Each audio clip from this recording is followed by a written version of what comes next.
Today, we want to explore this question. Is the Sustainable Development Goals Initiative an appropriate framework for sustainable global development? The post-2015 SDGs are highly significant because they set out a quite comprehensive agenda for global development. The acclaimed objectives of the SDGs are to reduce poverty and inequality. The initiative has been presented and endorsed as a comprehensive framework that responds to all of the most important global and local development challenges of the 21st century. A central value of the SDGs, expressed also in the preamble of the UN resolution that underpins them, is to leave no one behind. But should we really consider the SDGs to be an appropriate framework for reducing poverty and inequality? The pursuit of development goals and objectives, which often seem uncontroversial, has frequently produced unforeseen, unintended, or unacknowledged problems, conflicts, and consequences. An important question, not least from the perspective of understanding the political implications of the initiative, is therefore, is it possible or plausible that the SDG initiative could sustain and reproduce inequalities? To address this, I introduce and critically examine what I will show to be some very problematic assumptions about development and poverty that underpin the SDGs in their current form. And after this critical examination, we will be able to better appreciate the role politics may play in perpetuating inequality. All this will help us understand why, although they may appear to be uncontroversial at first glance, the SDGs have already been subject to critical political analysis. We will then also be able to appreciate why some individuals and social groups may not want to be part of this project and may really want to pursue development outside of the SDG framework. Let's begin with the basics. What are the SDGs? They comprise 17 goals and a total of 169 targets associated with these. A range of different indicators serve as the measure to monitoring progress towards achieving these goals. An important question is this: what are some of the goals and how are they to be realized? An example: of the 17 goals, SDG 1 focuses on poverty more generally, SDG 2 on hunger, SDG 3 on health services, SDG 4 on education, and SDG 14 on water. It is significant to note that except for SDG 4, which makes a commitment to free primary and secondary education, there is no explicit reference to a policy of redistribution that would guarantee, for instance, entitlements to food, water, or health services. That is, in the SDG framework, there is no provision for a universal guarantee to entitlements to life-sustaining needs and the requirements beyond these for living dignified lives. Rather, the framework construes the realization of most of these goals as conditional upon the implementation of a few targets of one specific goal, namely Goal 17. Although this goal has several public-private partnership targets around access to communication and IT, for example, the preeminence of trade liberalization and commercialization is its most consequential aspect.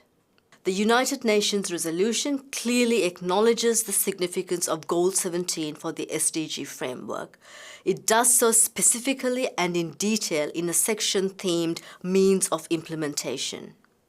What exactly is the political significance of SDG 17? SDG 17 relates significantly to the implementation of free trade rules, including obligations to work by the rules of and entrench the regime of the World Trade Organization.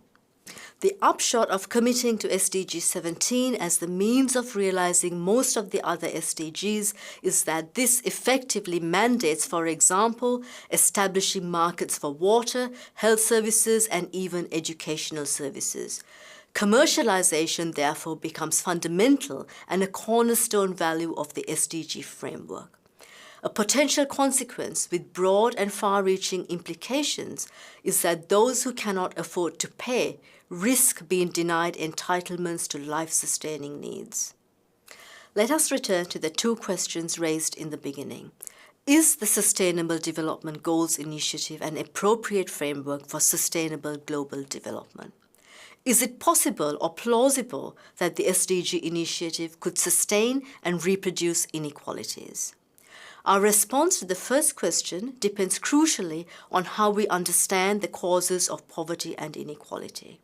If we assume that inequality of access to water, health services, and education, for example, occurs because of their insufficient integration into markets for services, then the SDG framework would seem appropriate given the emphasis of SDG 17. On the other hand, if we think that the causes of poverty and inequality are not merely due to a lack of markets, but significantly because of commercialization, we may well arrive at a different response. For example, if we can demonstrate that some people are deprived of fundamental entitlements to needs that sustain healthy and dignified lives because they are poor, then poverty must become the focus of our inquiry. If we were to explain poverty merely in terms of insufficient commercialization, we would quite simply disregard a vast body of knowledge accumulated about the politics of inequality and development. For example, it was labor struggles for justice and equity that resulted in the welfare state in the post-1945 era, which entailed a commitment to redistribution more generally. We must also not forget that global structural inequalities, a legacy of colonialism, meant that many post-colonial nations were from the outset severely constrained in realizing their commitments to their citizens. In the 1970s, these states put forward a call through the United Nations for a new international economic order. The aspirations and struggles for the new international economic order were motivated by commitments to ensure welfare and justice for all. The core bloc of capitalist countries at that time did not support the call for a new international economic order. The politics of the SDGs can hence be discerned from the explicit normative premises which underwrite fundamental goals. These reflect a commitment to neoliberal premises about inequality, poverty, and development. For critical scholars, as well as activists struggling for more just relations of development, the SDG framework, and especially its emphasis on Goal 17, which spells out the means of implementation, can actually serve to reproduce inequality, poverty, and conflict in and over development. We can arrive at this critical conclusion through a careful and close analysis of the SDG framework, together with an understanding that poverty and inequality are not originating on natural conditions, but are constituted through relations of power, domination, and social struggles. Development is not and has never been apolitical. Competing explanations of poverty and inequality are aligned with different political approaches to development. A critical understanding of poverty and inequality will alert us to the fact that creating markets for water, for example, resulted in many poor families and communities being denied safe drinking water. As a consequence, many people may fall ill, as has been the case with outbreaks of cholera in South Africa, brought on by people's last resort of using contaminated river water. It is very important to be clear here. We are not arguing that markets are problematic per se. Rather, the point is to indict the kinds of markets that aim at commercializing public goods and services in the name of reducing poverty and inequality. The SDG framework has economic growth and modernization through neoliberalism at the center of its agenda, and this is highly problematic. What then can we make of the SDG commitment to leave no one behind? The SDG commitment to leave no one behind is part of the political discourse of inclusion. However, for many, there are good reasons to contest any efforts at incorporating them into this agenda. It is through critical analysis of the kind I have outlined that we can better understand the politics of organizing and contesting relations of development and inequality. We should now have a better understanding of why the SDGs as an approach to development are contested and challenged, especially by those who care deeply about social suffering and ecological sustainability.